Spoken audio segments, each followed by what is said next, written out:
Moments away from the start of trading, this is Bloomberg Open Interest. I'm Matt Miller. We're looking at futures that are pointing to yet another record on the S&P 500, 62.93, 62.94 on the futures there. NASDAQ up even more, 0.4%. And so we're going to see a higher cash trade as well after we start to trade. You hear the opening bell, and on the New York Stock Exchange, this is so cool. I didn't even think about the fact that next year is the 250th anniversary of America. And so Sailforth 250 has come to preview that anniversary at the New York Stock Exchange. You can see a ton of U.S. Navy and Coast Guard members there on the floor of the NYSE. Down at the NASDAQ, Arrive AI ringing the opening bell. I'm guessing they're a software services solutions provider. The stock is down 20% since they went public a couple of months ago. So, Katie, what are you watching? More like gains. I am looking at the chip stocks this morning. Of course, we got the news that the U.S. is lifting export curves for chip design, and you can see that in China specifically, and you can see that reflected in the shares right now. We threw NVIDIA up there, but you can see the bigger beneficiaries are Synopsys, Cadence Design, both of those stocks up 4%, 5.2%. As we were discussing with Ed Ludlow, Matt, we know that these stocks have been really in the crosshairs of the trade talks, and a little bit of relief this morning. Yeah, a little bit of relief there, and we're also seeing, I think, a lot more certainty, and we're going to get to that in just a moment with Gabriela Santos. Datadog will replace Juniper Networks in the S&P 500 on that fateful day, July 9th, as Hewlett-Packard closes its acquisition of Juniper. As a result, the dog gets a boost of 10%. As Katie mentioned, Robinhood did not get that, but that stock still absolutely soaring. We're back with JP Morgan Chief Market Strategist for the Americas, Gabriela Santos, and it's the certainty, I think, Gabriela, that makes this market happy, right? As we get the passage of the big, beautiful bill and see what's inside it, as we get closer to that.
So those are areas where I think policy is a bit less top of mind.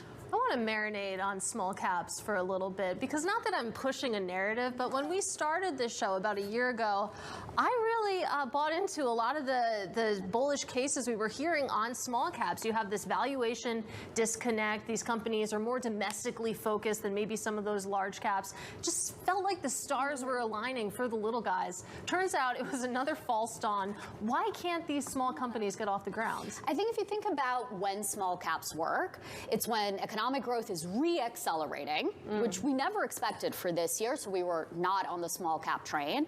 You need slightly lower rates because they're very financed by bank loans, floating rate. Also not the case, and modest rate cuts is what we expect.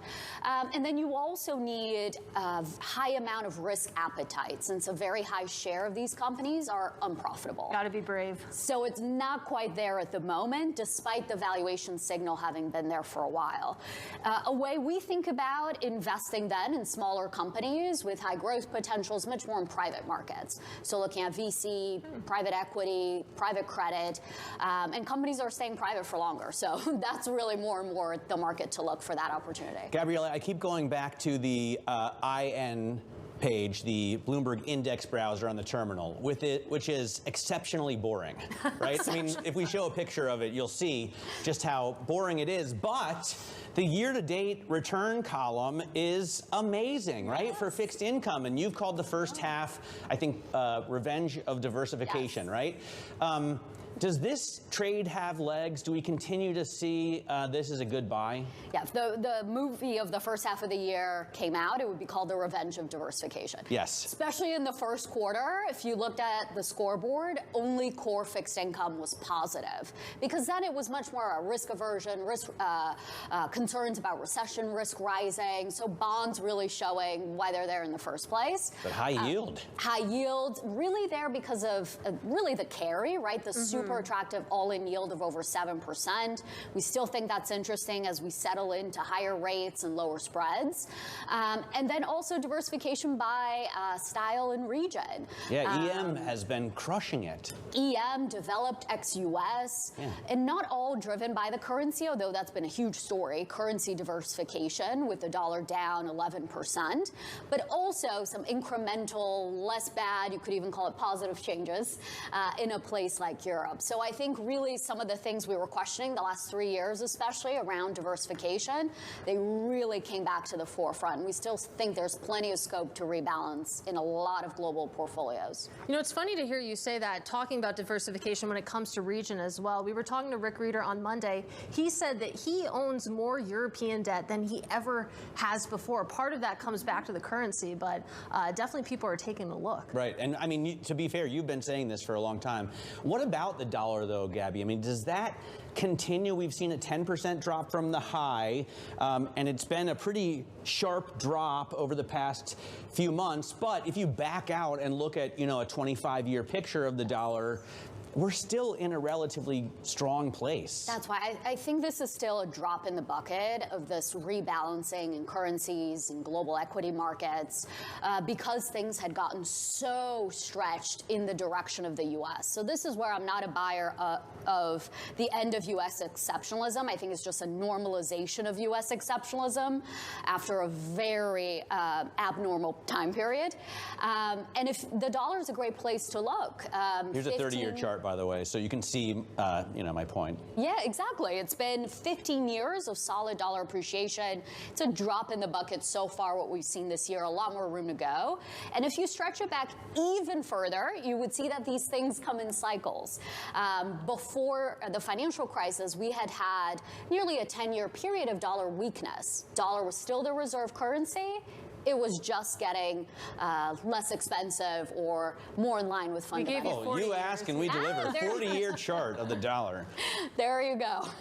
All right, Gabby, that's a good place to leave it. It's always great to see you. That is JP Morgan's Gabriela Santos. Let's get to this equity market and that fresh record that we're eyeing on the S&P 500. You can see it's coming with pretty good breadth. You have over 370 names in the S&P 500 in positive territory right now. Just 120 or so so in the red. You take a look at what is leaving us there, and it's all the names you would like to see. Amazon, Meta, Nvidia, Microsoft, Broadcom, really pushing this market higher. Berkshire Hathaway had a rough day yesterday, but it's on the upside right now. Then you look at the downside. There are some tech names in there. I'm looking at Alphabet up there at the top, Home Depot too, but you can pair that to the nearly 400 names that you have in the green, not making too much of a dent. Let's take a look at the sector level as well, because it broadly mirrors what I'm saying right now. More green than red. Consumer discretionary up at the top. A lot of that is Amazon. Industrials, tech, financials, the list goes on. You take a look down at the bottom, it's just consumer staples here, down about 0.1%. So really the net here, Matt, is that this is a very risk-on day.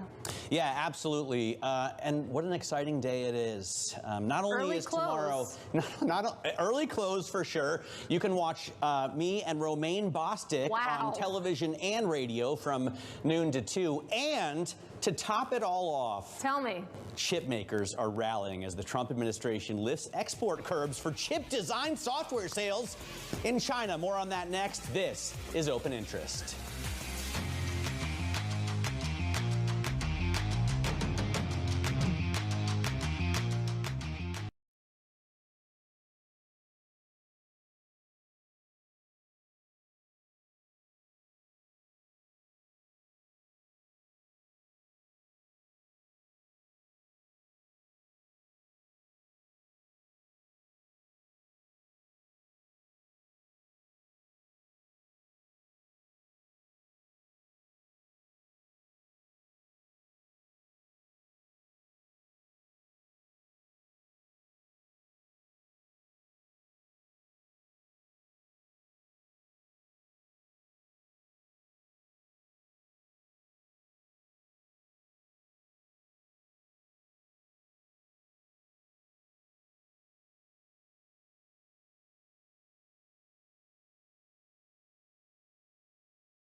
Welcome back to Open Interest. Take a look at this rally right now. The S&P 500 higher by about 0.5%. The NASDAQ 100 not too far ahead of it. And the small caps really leading the charge here. The Russell 2000 up 0.6% after that blowout jobs print. We'll see if that's sustainable. It just has to stay this way until 1 p.m. today because it's an early close on this July 3rd. But let's get to our top calls. Some of the analyst action in focus this morning. And first up, FedEx getting double upgraded to a buy over at BNP Paribas. The analyst there says that the stock is oversold and expects that FedEx will continue to outperform UPS. FedEx shares up 2% or so. Next up, Morgan Stanley naming KKR as its top pick among asset managers. The firm cites improving macroeconomic conditions and says that the company's diversity is positioned to take advantage of, quote, secular tailwinds. You can see shares up about 3%. And we end with Needham dropping its bearish view on Meta and moving to the sidelines with a hold rating on the social media giant. The analyst cites strong labor productivity, but remains cautious on its margins and its free cash flow. Pressure shares up about 1.4% for Meta. That has been a hard stock to have a sell rating on that. Let's stay, Katie, in the world of technology. I promised, and now I will deliver. Synopsys and Cadence Design Systems are rallying as the U.S. lifts export curbs for chip design software sales in China.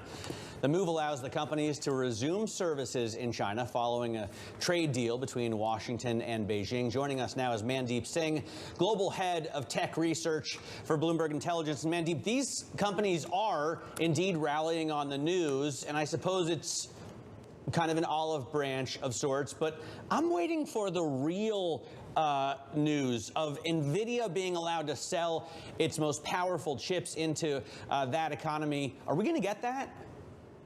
Probably this is a precursor. I mean, we know the administration already changed their diffusion rules, so some of that demand, I think NVIDIA can ship to now outside of China. And it looks like things are going in that direction where they really want the companies here to succeed when it comes to AI and really tap into demand from everywhere, including China. And I'm curious, I mean, with that in mind, how much does this matter for, you think about Synopsys and Cadence rallying in a big way today, but we know that trade policy is very fluid, especially when it comes to the U.S. and China. So as an analyst approaching this news, taking a look at the fundamentals of these companies, I mean, how much does this specific olive branch matter? It matters because we know China is about 15 to 20% of Synopsys and Cadence revenue. And even in the case of NVIDIA, the guide that they gave us for the next quarter had China revenue almost go to zero. But anything positive would help them deliver a bigger beat. So from that perspective, it's all good news when it comes to China and, the ability of companies to sell in that region. Hey, I want to go deeper into AI by asking about Stargate, this partnership that President Trump announced at the White House a few months ago. Oracle has now made a deal with OpenAI, whereas the latter is going to rent an even bigger amount of computing power from the database supplier. 4.5 gigawatts. I think I'm still trying to get my head around how much is how much. What kind of power is that? Well, so just to put it in context, overall U.S. data center power consumption is around 22 to 24 gigawatts. So we are talking about a pretty sizable, almost a 25% increment to the overall U.S. data center power consumption. But look, right now we are at a point where Anthropic just grew its revenue from $1 billion to a $4 billion run rate over a matter of 6 months. So the revenues are starting to show up for these AI companies. I mean, yesterday we were talking about Microsoft cutting headcount. So the cost savings are also starting to emerge. And that's why, there is so much excitement around this infrastructure build out. I'm sure at some point we'll have some sort of digestion, but right now it looks like everyone is excited about adding more inferencing capacity. I'm still trying to figure out how the scaling laws are going to shake out this year, but clearly there's a lot of inferencing demand and it's showing up in the revenues of these pure play companies. All right, Mandeep, really appreciate your analysis there. That is Mandeep Singh of Bloomberg Intelligence, where he leads global tech research. Let's kind of check on stocks right now broadly, because we're still mapping the reaction to what we saw this morning at 8:30 this morning. That big blowout jobs print for June, 147,000 jobs added. The unemployment rate dropping to 4.1%. It's hard to find too much to quabble about.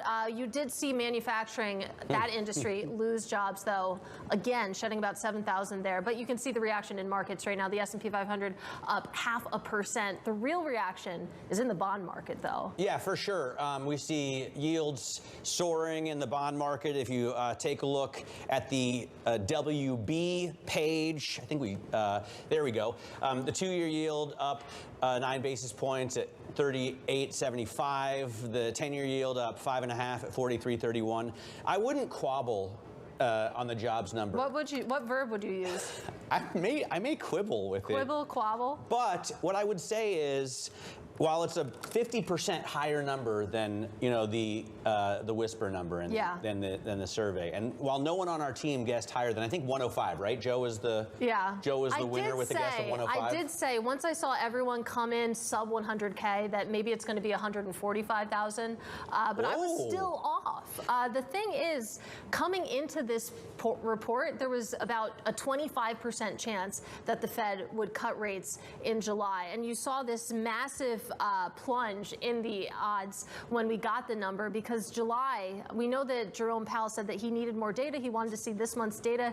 He has it now, and it's hard to build the case for a rate cut when you take a look at just how robust this labor market was. Right.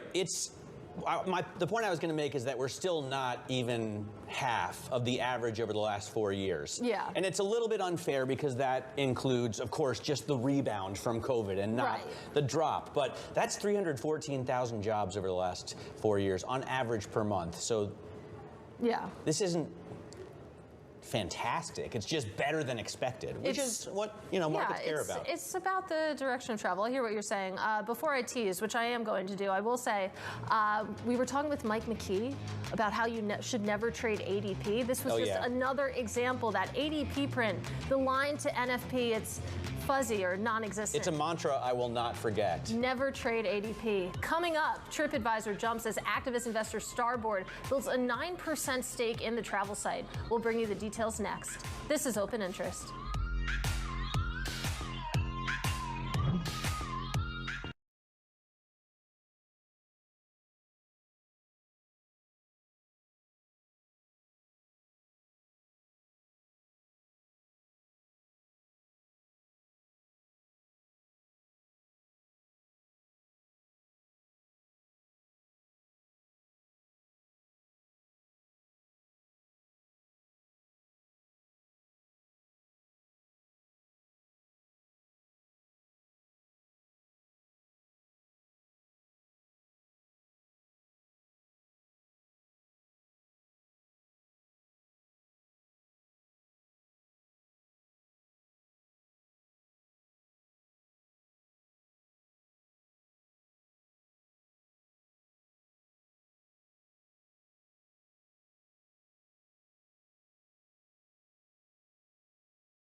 Welcome back to Open Interest. We're keeping a close eye on shares of TripAdvisor. The stock on the rise as activist investor Starboard builds a 9% stake in the travel site. Bloomberg Deals reporter Crystal C joins us now for more. And it kind of makes sense that you would see such a pop when you consider how TripAdvisor has performed in the stock market over the past couple of years. Yeah, it's down about 10% in the past 12 months. And today, this pop came from Starboard taking a significant stake. And this company, you know, it has the background as a review site, and it's really trying to transition into a booking site, trying to get that revenue that Airbnb, like Booking.com or Expedia has, but so far it's lacking its peer. We don't know exactly what Starboard's thesis is, but it's definitely saying that it's undervalued. But there are other booking sites like Airbnb, Booking.com. Stiff competition. Yeah, like, isn't that a crowded field? It is a crowded field. Also, if you remember, TripAdvisor actually got spun out of Expedia in 2011. So it used to be a more consolidated space, and now it's gotten a little bit more crowded. What is also interesting is all of these companies are trying to get into the experience space at the same time. So Airbnb has launched their experiences or like themed houses, the same way that TripAdvisor has its own arms doing a similar business. And those actually are some of the biggest growth driver in the company. Right. So we're kind of probably just seeing that this transition of travel is becoming more experiential. The younger people are looking for new experiences versus sitting on a beach and going to a nice branded hotel. I don't know, that sounds kind of nice. But Crystal, we only have about 30 seconds left. We don't know necessarily the details of what Starboard is planning to do, but what is their typical playbook when it comes to these activist situations? How I look at it is that this is Starboard going back to its core. So it has gone after a really, really large cap like the Pfizer, like the Becton Dickinson of the world. And what Starboard has traditionally been really good at is like the smaller cap consumer facing companies, like what they did at Papa John's, where Jeff Smith at Starboard became the chairman. So we could well see something like this. I've been using HipCamp. Have you? You know what that is? No. Crystal? No, what's that? So you use it like Airbnb, but it's for camping sites. Oh, you have been camping a So lot. if you want to go camping, I've been bringing my daughters camping. It's intense. It is intense. Yeah. Good one. Thank you. Crystal C. From the Deals team, thanks very much for covering this story. Coming up in the next hour, Julia Coronado on that surprise jobs beat and the changes that we've seen to the tax bill overnight. Plus, we're going to talk to Stu Leonard Jr. on food costs ahead of this 4th of July weekend and the CEO of State Street Investment Management.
We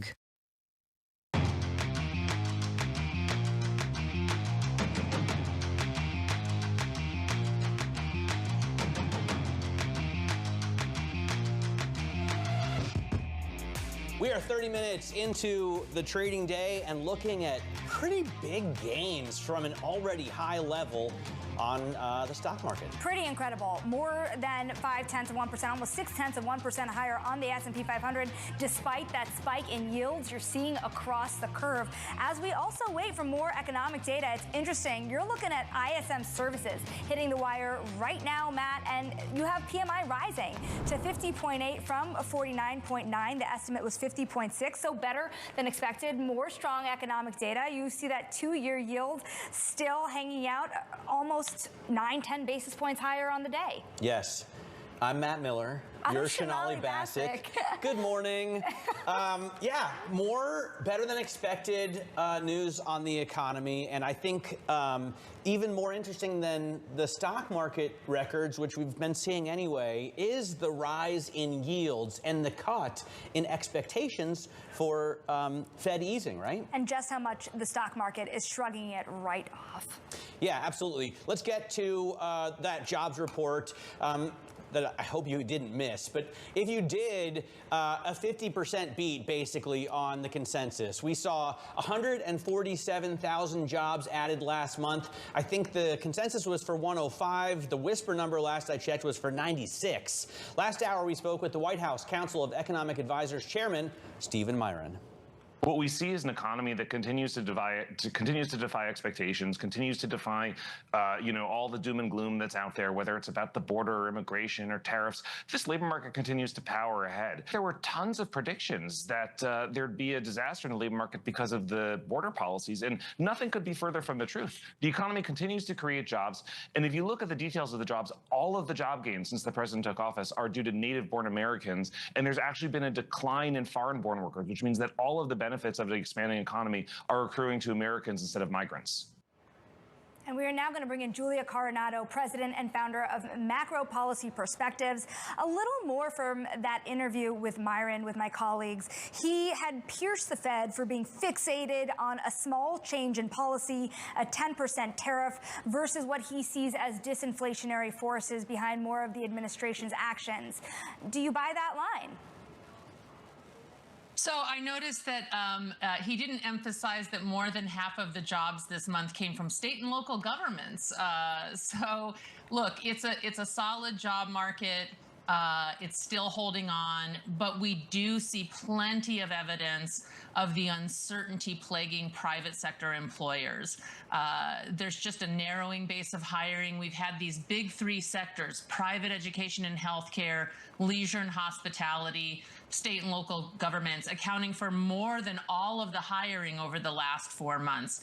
Is that sustainable, is the question.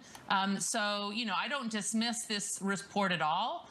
It shows that the labor market is resilient, but saying that it is super strong is definitely an overstatement. We see falling participation. Wage growth is definitely cooling. Consumers' assessments of the labor market have deteriorated. So, it's a fine picture. It's resilient, I think, is the right word to use. But, I don't think it's necessarily some big growth story. Definitely it is, hiring has slowed, GDP growth has slowed. Some of that is from a reduction in labor supply.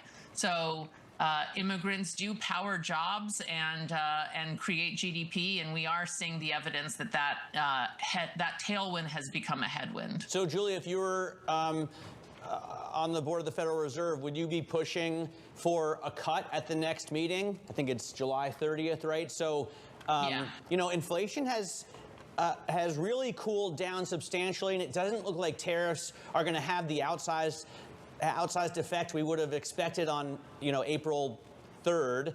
Would you be pushing for the Fed to get a little bit more easy now? Oh, absolutely not. I mean, there's no evidence that, first of all, it's way too early to conclude that we've seen the bulk of the tariff effect. These effects take a quarter to 2 quarters to show through to consumer prices. So yes, the inflation data has been benign. We've seen actually signs of the cyclical weakness in weak travel prices, weak airfares and hotel rates reflecting weakening demand. And that's been offsetting some pressure on goods prices. But most of that effect still lies ahead. And we don't know what it'll be. We don't know whether it'll be strong or weak. We just don't know. Meanwhile, the unemployment rate's at 4.1%.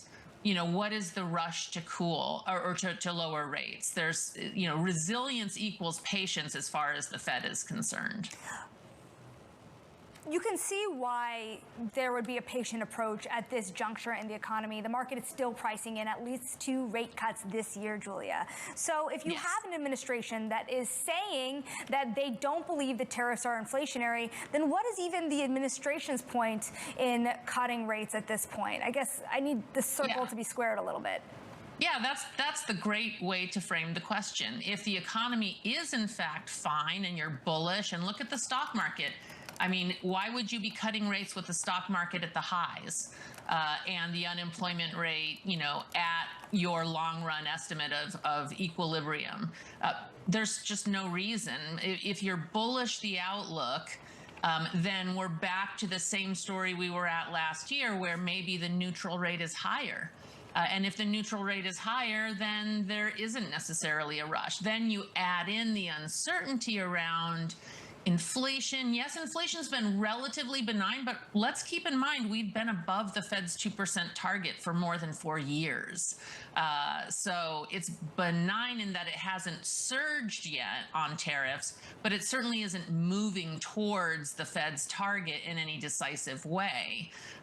So yeah, why would you cut? The more bullish you are the outlook, the less the need for the Fed to lower rates. Julia, I don't want to throw you a softball, but the Council of Economic Advisors, has forecast this big, beautiful bill to reduce national debt by $5.5 to $11 trillion over the next 10 years. And that seems wildly optimistic. Now, I grew up with Alex P. Keaton and, you know, the Laffer curve. I was, even a teenager, so happy to see the Reagan tax cuts. If you reduce my tax burden, I will spend that money into the local economy.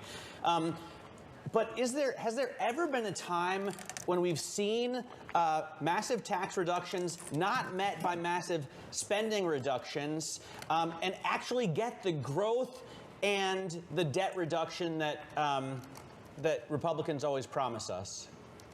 No. There's the softball. Here's the answer. Well, no, let me rephrase that, Julie. Why don't we? Because it seems to make sense, right? If you lower taxes, well, I'm going to pay my contractor. Here's why we don't see it. Because, you know, you're cutting taxes amongst people with high saving rates. Okay, so most of the tax cuts are accruing either to corporations or to high income households. They tend to save those. These are not the households that are constrained that if you cut their taxes, they will spend every penny. That is just not the case. They'll just invest more or save more. So you don't get much bang for your buck. And here's where the immigration policies also come into play. You're cutting labor force growth. Most projections are for minimal to zero to even negative labor force growth by the end of the year.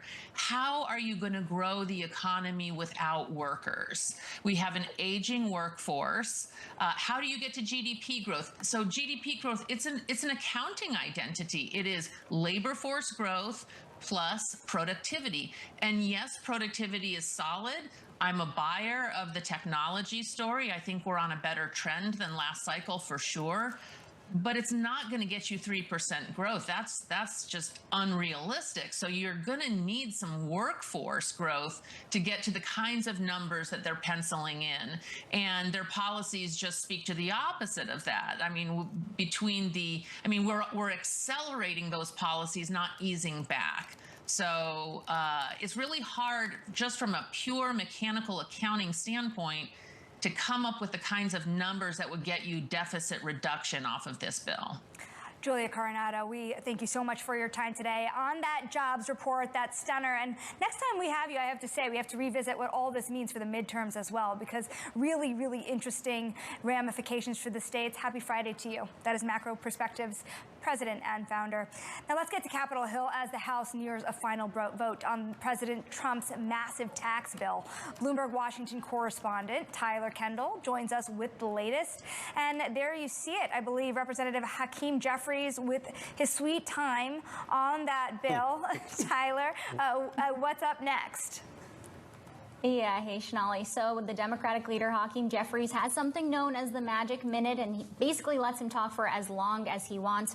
He started at 4:53 a.m. Eastern. We crunched the numbers so that he didn't have to. If he wants to break the record here, that means he would talk until 1:26 p.m. Eastern. So perhaps we could be in here for the long haul, although he could stop before then, because once he does stop speaking, we are expecting that vote on finalized passage. And at the moment, it feels like delaying the inevitable, because it does appear that House Speaker Mike Johnson was able to get enough members on board that they are poised to pass this reconciliation package. Once that vote starts, we're going to be looking for that key number, 217 votes. And according to the procedure vote that we saw this morning, it does seem like all of those holdout members, when it came to those fiscal hawks, those House Freedom Caucus members, were able to get on board with this package. And we have some new reporting this morning from Bloomberg News that, of course, President Trump was instrumental in this. He made calls. He had the members up to the White House. But then we heard from Steve Scalise telling Bloomberg on the Hill that one of the pivotal parts of this is that they have been promised that a second reconciliation package is open. That's an option for down the line. We have been watching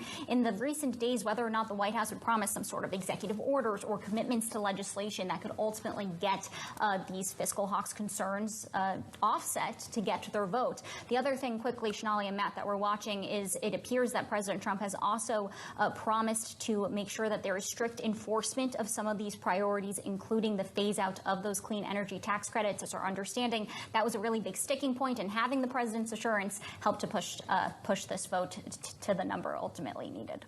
Tyler, I have always been so fascinated by the ability of congressmen and senators to deliver these hours-long speeches, filibusters that go on for double-digit hours. How do they do it? Like, does he have multiple books from which to read? And who wants to sit there? I could barely make it through 3 hours of F1 the movie, and I love Brad Pitt. How do people sit there and watch this? He's been talking for 5 hours now. Well, just be lucky that you're not our Washington correspondent who has been sitting here and watching it for the last 5 hours. He has these binders. Now, really, the premise of this is he's not talking to his tired colleagues, who we should say have been in session for more than 24 hours. He's trying to talk to voters. He's trying to make a point here, which is that he's outlining what Democrats' arguments are going to be going into the midterms when it comes to their criticism of this big, beautiful bill. I believe he's on his third binder. The first binder had to do with stories around Medicaid. The second had to do with the Supplemental Nutrition Assistance Program, and I believe that's still the topic that we are on at the moment. And he's basically trying to make the case when it comes to those spending cuts and how that's going to impact Americans and their coverage. And actually, Matt and Sonali, the one Republican that we did see vote against this rule was Brian Fitzpatrick. He represents a swing district, a district that actually President Trump lost in 2024. And it's our understanding that he voted against this because of his concerns when it does come to Medicaid.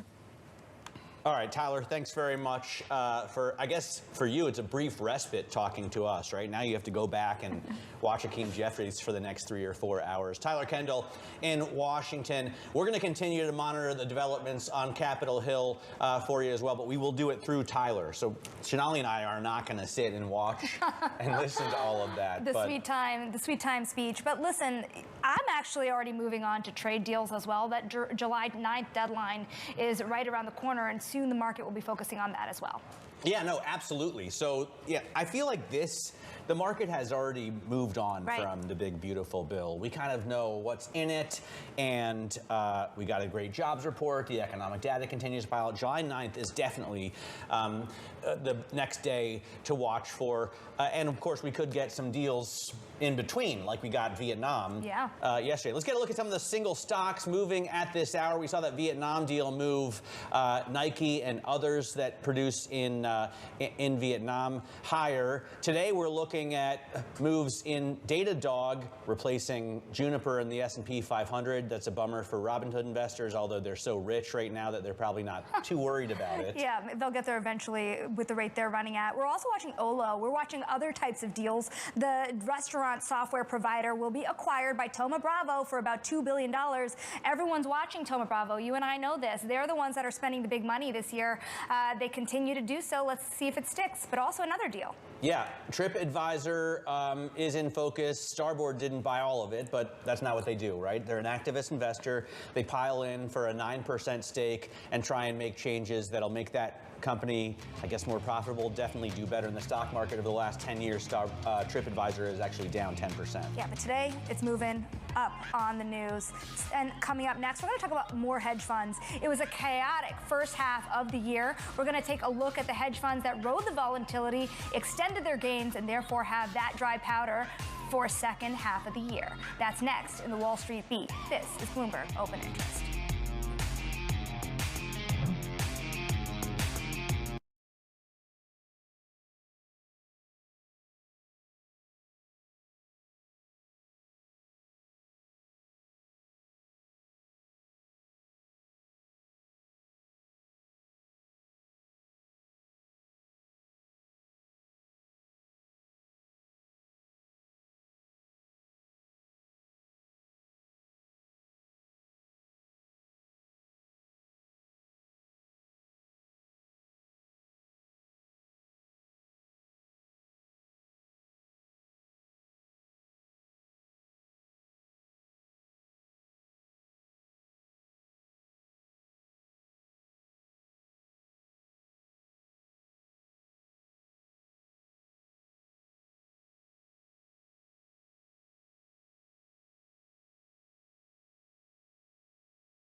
And it's time now for the Wall Street Beat. The biggest hedge funds sailed smoothly through a chaotic year to start the year, even adding to their gains in June despite heightened war risk and ongoing tariff uncertainty. But of course, hedge funds do like volatility. Bloomberg's chief hedge funds correspondent, Nishant Kumar, tripping over my words today, apologies.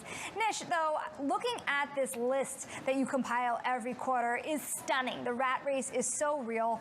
When you look at the gains, you're seeing a few really in the double-digit territory. You're seeing some of the greatest still in single-digit returns. How confident does the industry feel right now? Very confident. If you put things in context, I mean, the returns may feel like boring, but it has come during a period when you have seen S&P 500 collapse 20% and then recover quickly to touch all-time high. So there is a value to this boring and stable return in an investor's portfolio. This is exactly the role of a hedge fund in a broader portfolio, to dampen the volatility and still make enough money to make their investors happy. When you look across the different styles, Nish, and round up from your vast experience, who's doing well this year? What are the strategies that are doing best? So top performing strategies are, of course, equity led, and within equities, quant equity has done well. Some of the market neutral hedge funds have done very, very well. And also, like the credit long short people have done reasonably well. So we are seeing some double-digit numbers in there. The only kind of hedge funds that haven't done well are the trend followers, and they are down like big double digits. And obviously, this choppy market, very sharp moves in the market hasn't helped them. So that's explainable. But the equities and AI-driven funds and market-neutral quant equity has been the story of the past 6 months. Nishant, I've got to ask you, it's interesting, by the way, I've got to say, funny to see the quants finally back up. It's been a tough run, but now it's where a lot of people are pouring a lot of money into talent. But there are sad stories, too. There are tough stories out there. What exactly is happening with Brevin Howard? This is one of the most storied funds, particularly in macro, yet we've reported that they're facing an $850 million degree of redemptions by this August. What's going on? Yes, absolutely. So $850 million in redemption requests by August, and they have already seen a net $1 billion flow out from two of their main hedge funds. The story here is what has been happening in the multi-strat world. Brevin Howard is trying to push its clients to sign up for longer-term share classes so that they could not pull all their money out for the next 2 years.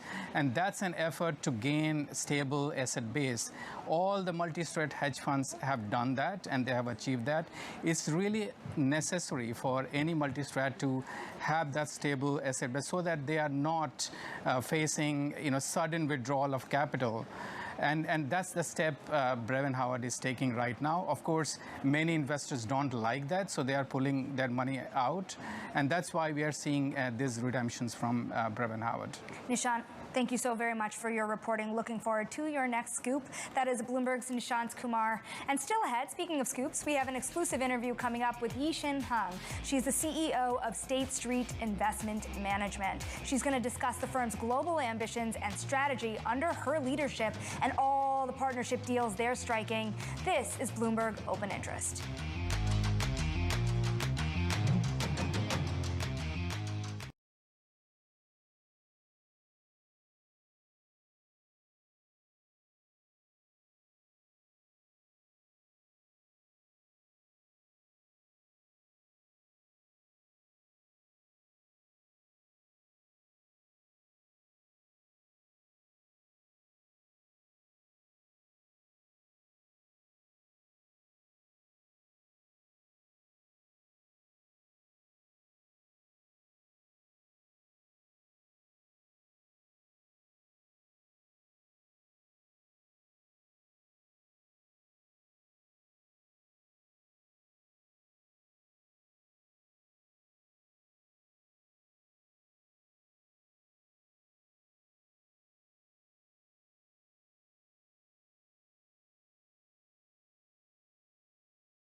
Going to check on the stock market right now. The S&P 500, I'm looking at it through the move screen, which is the most dynamic way to track stocks. You can see we just climb higher and higher here all morning. 333 gainers, only 166 losers, so really positive breadth. NVIDIA, as you'd expect, leading the way because we have it organized by points. Tesla on the way down, but only off by about 0.5% right now. Take a look at the wait, can we take a look at this? Yes. Sorry, it was flashing for a second, so I didn't know if I should walk over or hang back there. This is the sectors here on the day. Tech stocks are the biggest gainers. You do have financials and industrials at the top as well. This is how it would look if we had a year-to-date picture as well. So these are the leaders, really, although I think comm services would maybe replace techs. In terms of the losers, real estate, consumer staples, and healthcare, these are defensive stocks. So when they're losing, that's really bullish. These markets, bullish, bullish. Bullish. That is Matt teasing my show, of course, Bullish. Of course, you can find it on Bloomberg.com. But coming up next, we're going to talk more about how exuberant people really are. We are looking at S&P 500 on its second week of gains, but do consumers feel the same way? We're going to talk about price fluctuations heading into the 4th of July weekend with Stu Leonard Jr., the CEO of Stu Leonard's. This is Bloomberg Open Interest.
Americans can expect to pay about the same this year for their 4th of July barbecues. According to Stu Leonard's, the price of hamburgers, buns, cheese, and hot dogs are about the same. You could find some savings when you're buying your organic strawberries. I know I'm going to be making a strawberry shortcake over the weekend, but there are still some things that you can expect to pay more for. That includes potato chips, fresh guacamole, of course, avocado prices are something people have a lot of eyes on. You'll also still be paying generally more for eggs. Egg prices have come down quite meaningfully, but they're still up 31% over the past year. It's a sticking point for many Americans, including my colleague Matt Miller. Matt, I need eggs for that shortcake. You need eggs for the deviled eggs. You need eggs for the morning after, potentially, too.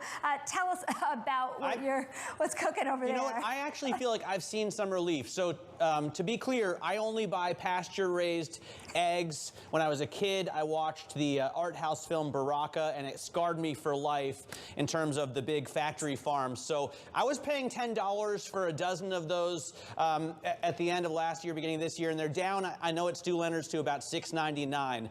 Let's bring in Stu Leonard Jr. right now. He's the CEO of the Connecticut-based supermarket that makes my daughter so happy to visit every week. I have one in Yonkers.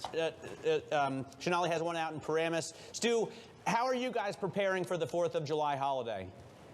Well, first of all, the whole family's on deck right now, okay? This is a busy, busy weekend. It sort of calms down a little bit the rest of July and August. A lot of people go on vacation. But, you know, it's busy, busy. And we notice the consumers, the customers in here, we'll have 100,000 of them this week in all our stores. They feel pretty good. They're buying, you know, and so we feel people feel good about going into this holiday right now. Do you worry about the rest of the year, Stu? You see the numbers, for example, for the broader economy. On a day like today, jobs are doing really well. A lot of that is government employment as well. At what point does it change, and how do you worry about that from your seat? Well, I think, and you're seeing this in the overall stock markets and everything, there's a lot of uncertainty out there. I'm talking to other retailers, I'm talking to our suppliers, and nobody's really sure what's going to happen. I mean, there's a potential of on July 9th of a 30% tariff going into effect for Europe. So what's that going to do to all our wine and champagne and scotch and beers that we get from Europe? Olive oil, cheeses, you know, what does that mean? So we don't know right now. There's a lot of uncertainty. Right now, if you sort of just licked my finger and I took a test here in the store, I would say people feel pretty good about the economy right now. What do you see about the choices they're making, Stu? My wife is from Spain. She will never buy olive oil from anywhere else. I, on the other hand, have made the switch from German beer to the cannabis-infused beverages that you have there at Stu Leonard's. What kind of choices are people making? Well, you know, what you mentioned is a good one, those infused sparkling waters with THC right now, rocking and rolling, really, really hot right now. You know what else is really trending is also non-alcoholic beer. That's been up right now. Now, you know what we say to our customers now, there's really 6 ways to save money or to prepare for this holiday. The first most important thing for everybody, Matt, you should remember this. I know you said you're coming to the store later. Check your propane tank, okay? The worst thing is you got your burgers or something ready to go and there's no propane. Second thing, we got a lot of specials going on this week. Matt, you mentioned eggs. If we could convert you from pasture raised, which, by the way, I think are much tastier than conventional, but these are only $2.99. So look for specials that are out there right now. The other thing we learned from COVID, you can freeze stuff, take advantage of the sales and then freeze it. Do it yourself. You know, we have these, you can get this all cut up. We have people that have to do that. Same with guacamole. Cut the watermelon yourself. You'll save some money. And the last tip there is to walk away from our demos that we have, because we're trying to entice you to taste the product and buy it. That's one extra item in your cart. It's going to cost you a little bit more. But those are some tips for saving money. Don't freak out over the prices. They're about the same as last year, as you mentioned earlier. It's only $10 a head, basically, on average for each person. It's a lot less than a restaurant. It's a good point to do it yourself when you come to things like the watermelon or the guacamole. And maybe part of the problem is, you know, the avocados at Stu Leonard's have to sing. So it's not just, they don't just have to taste good, they have to be on key. And I've got to say, I'm totally guilty for sending my significant other out to get another propane tank every holiday, Stu. I do want to ask you about something else that's happening here in New York City. As somebody who owns a major grocery store chain, you have a mayoral candidate here, Zohran Mamdani, considering a plan to establish publicly owned grocery stores. Of course, this plan is a pilot plan, and of course, he has to win the election in order for any of this to take place. But what do you think of that plan? Well, first of all, this is a business of very thin margins. Okay, our family's been in this for 50 years of retailing. You know, but it's not easy running a supermarket. Look, you got to run it all weekend right now. We don't get the weekend off like you would. So I think for the government to think they can run a grocery store, it's about customer service. It's about keeping everything really fresh on the shelf every day. You got to keep your prices sharp. I mean, you're in a competitive mode. We got tariffs. We got to dodge every single day. It's not easy.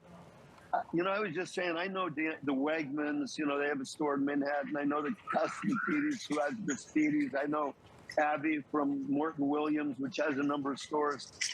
They're struggling in New York, even with the theft issue and a lot of other things. It's tough to run supermarkets in New York City. I don't know how the government could do it. Stu, we thank you for joining us today. Happy 4th of July to you. On this Thursday, it's not a Friday, as I had said earlier. I'm getting a little ahead of myself. Wouldn't you? Well, it's also only the 3rd of July. So we'll wish Stu tomorrow a happy 4th tomorrow when we get out to his store. So get a check on the markets right now. We are seeing new record highs on the stock market. So that should put a little bit of extra change in your pocket to buy those bananas. You can see S&P 500 right now up 0.7%, 62.72, the level there, adding 40 points. The NASDAQ adding more than 200, almost 1 full percent to 22,852. And the 10-year yield, along with the rest of the curve, rising higher after those job numbers, Shanali, surprised to the upside. Total blowout. But even with those higher yields, higher stock prices too, some single stocks moving this hour. We're looking at home building stocks falling. You were saying real estate was the one sector down. Treasury yields advancing, so you would expect the likes of Lennar, Sunrun, Summit Therapeutics, though, is a different story, though, here, because we do have solar stocks rising on news that China will curb low-price, disorderly competition and eliminate outdated capacity. There's a lot of things moving under the hood today, Matt. Yeah, eliminate outdated capacity means to me that they need to bring in new supply. Summit Therapeutics, you point out, is a different story. AstraZeneca is said to be discussing a partnership deal with Summit in which it could pay $15 billion to license a lung cancer drug. And the stock is down 7%. You know, I think you've mentioned it earlier this year. Yeah, it was up a little bit earlier, but cancer drugs in particular have been a very hot play, frankly, when you look at the biotechnology stocks out there. But we're going to move on. It's amazing because it was up 15%, and now a real swing to the downside. So definitely watch Summit Therapeutics. It does look like the shares had been halted for volatility when they resumed trading. They turned back lower, and you may get more news out of that, because if indeed AstraZeneca is going to buy or license a drug for $15 billion, you'd expect that stock to react very positively. It is itself only a $15 billion stock, so expect more news on Summit Therapeutics. Yeah, I wonder if the market thinks $15 billion is not enough. Or maybe the market thinks this isn't going to happen. In any case, we have a fantastic interview coming up that you organized. Yeah, thank you. We're going to bring Thank you. Well, I'm excited to have this one for you guys. This is State Street's Investment Management CEO Yishin Hung joining the show to discuss investment trends, her reaction to the jobs data, and the second half of 2025 and her plans. This is Bloomberg Open Interest.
Now, traders are betting that the Fed will not cut rates in July, as that June jobs report blew past expectations for a second month in a row. Changes the picture of the economy a little bit for traders who are betting for less. Let's discuss this all, the state of the economy and markets, with State Street Investment Management CEO Yishin Hung. What do you feel about the economy right now? There are a lot of people who are still in this wait-and-see mode, but the data keeps surprising. Do you think that you can kind of get ready to tell your clients to take some more money out of cash at this point and start putting into riskier equities, or do you think there's still too much uncertainty? You know, we actually see investors moving into risk assets. You know, as one of the largest ETF providers, we're seeing enormous movement into ETFs broadly. You have the largest ETF. We do. Certainly the oldest, most storied ETF in the world. And that is hitting all-time highs today as we speak. Yep. But we're seeing that movement into whether it's equities in the U.S., outside the U.S., even bond ETFs. So that feeling of confidence, improved investor sentiment is coming through loud and clear. And it's been such a change from the first half of this year, where the watchword was all about uncertainty. And now we're starting to see things start to come into place, whether tariffs are going to get resolved, the one big, beautiful bill coming through to the House. All of that, I think, bodes well for businesses that have been somewhat uncertain and unwilling to invest. You know, coming into this year, Matt and I talked to investor after investor that was saying maybe it's time to look to Europe, outside of the United States. Maybe the U.S. looks a little overvalued. Do you see that flow continuing on, or do you think foreign investors, in particular, are still ready to invest in the U.S., kind of at the expense of some of those international trades that have run up so much this year? You know, we do see on a relative basis the U.S. economy and U.S. companies in a better position. And so we get this question from our clients all the time about this U.S. exceptionalism. It's obviously Independence Day weekend, right? Is that going to continue? And our view is it is. And then with improved sentiment, we just see the back half of the year as being a really good one for the equity markets. What about private markets? You have obviously made a foray already into private credit with one ETF. You filed for a second ETF in collaboration with Apollo. But I haven't really seen the demand for those products. Do you see it coming? Is it just not here yet? We do see tremendous demand, and I think with some of the changes that SEC Chair Atkins has put out in terms of creating the environment for greater convergence of private to public, that is going to continue to build as we move into the back half of this year. And for us, we're very excited about this because there's so much value in the private credit, private equity markets, and making that available to everyday investors is something that we've been all about at State Street Investment Management. And so we're excited for, you know, this, the first of those ETFs, the second of those, and bringing that exposure to clients. You have said in the past that you're looking to buy a private credit firm or buy a stake in one. So I'm just wondering how the search is going. It's going well, but you know, at the same time, we are also looking at both product innovation, which you spoke to, and areas where we can partner with other firms. Despite our size, we're nearly $5 trillion in total assets. We're really strong in what we do, whether that's index for large institutions or ETFs, and partnering with best-in-class firms like Apollo, like Bridgewater, like Blackstone. Are you in talks with all three of those? No, we're not in talks in terms of product co-creation, but more along those lines. Well, yeah, Apollo, Bridgewater, it certainly has struck the attention of a lot of Wall Street, the inclination of you to step out and partner with these other managers. What does this mean for the types of products that retail investors really want to buy? Because these have tended to be high-fee products that were